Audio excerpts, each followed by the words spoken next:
Welcome to Bengali A to Z তাক। Bengali A to Z তাক YouTube চ্যানেলে আপনাদের সবাইকে স্বাগত।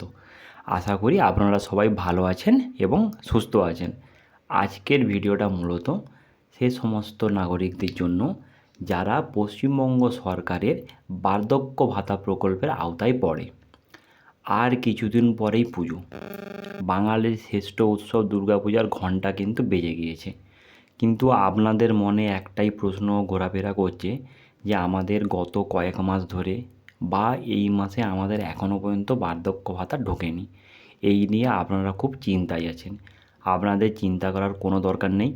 আমি কয়েকদিন আগে একটা ভিডিও করে আপনাদেরকে সমস্ত কিছু বলে দিয়েছিলাম। আপনারা যদি সেই ভিডিওটা না শুনেন কোনো ব্যাপার নয়, আজকে আমি আবার আপনাদেরকে সম্পূর্ণ ভালোভাবে আপনাদেরকে বলতে চলেছি। আপনারা শুধু পুরো ভিডিওটা মন দিয়ে শুনুন। আগের ভিডিওটা যদি দেখে আসেন তাহলে এই ভিডিওটা দেখার দরকার নেই। যে সমস্ত শ্রোতাগণ আমার আগের ভিডিওটি দেখেননি তারা এই ভিডিওটা পুরো মন দিয়ে শুনুন। আপনারা যদি মাঝপথে বেরিয়ে যান তাহলে কিন্তু জানতে পারবেন না। তো চলুন বেশি দেরি না করে কাজের কথায় আসা যাক। দেখুন, প্রথমেই বলে রাখি আপনাদের কিন্তু এই মাসের বার্ধক্য ভাতা কিন্তু ঢুকে গিয়েছে। যাদের ঢুকে গিয়েছে, যাদের কোনো সমস্যা নেই, তাদের কোনো ব্যাপার নয়। কিন্তু যাদের ঢুকেনি আজকের ভিডিওটা মূলত তাদেরকে নিয়ে। আপনারা মন দিয়ে শুনুন এবং যে সমস্ত শ্রোতাগণ আপনারা শুনছেন এবং আপনাদের যদি কোনো আত্মীয় থেকে থাকে তাদের যদি এরকম টাকা ঢোকার যদি সমস্যা হয় আপনারা মন দিয়ে শুনুন, তাদেরকে জানিয়ে দেবেন।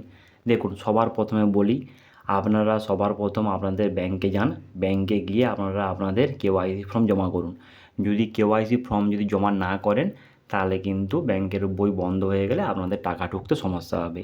দ্বিতীয় এবং যেটা সবচেয়ে বড় গুরুত্বপূর্ণ, আপনারা আপনাদের এলাকার কাছ থেকে, পঞ্চায়েতের কাছ থেকে জানি সার্টিফিকেট নেবেন এবং আপনাদের অঞ্চলে গিয়ে জমা করবেন এবং সেইখানে গিয়ে আপনারা প্রমাণ দেবেন যে আপনারা জীবিত আছেন। আপনারা যদি জীবিত সার্টিফিকেট যদি না দেন প্রতি বছরে বছরে তাহলে কিন্তু আপনাদের অ্যাকাউন্টে কোনো মতেই টাকা ঢুকবে না। আপনারা যতজন আছেন যাদের অ্যাকাউন্টে টাকা ঢোকেনি, আপনারা অতি শীঘ্রই পুজোর আগেই যদি টাকা পেতে চান তাহলে আপনারা যে জীবিত আছেন সেই সার্টিফিকেট আপনারা অঞ্চলে জমা করুন। অঞ্চলে যদি আপনাদের পঞ্চায়েত থেকে সার্টিফিকেট নিয়ে আপনারা যদি অঞ্চলে যদি না জমা করেন তাহলে কিন্তু আপনাদের টাকা কোনো মতেই ঢুকবে না। এবং কিছু মানুষের আধার কার্ড দিয়ে প্রথমে অ্যাকাউন্ট খুলেছিলেন এবং তারপরে আধার কার্ড সংশোধন করার পরে আপনাদের হয়তো নামের বানান বা আপনাদের নাম পাল্টে গেছে, সেক্ষেত্রেও আপনাদের টাকা ঢুকতে সমস্যা হবে। যদি সেরকম হয়ে থাকে তাহলে আপনারা অতি সত্বর সেই জিনিসটিকে পাল্টে নিন।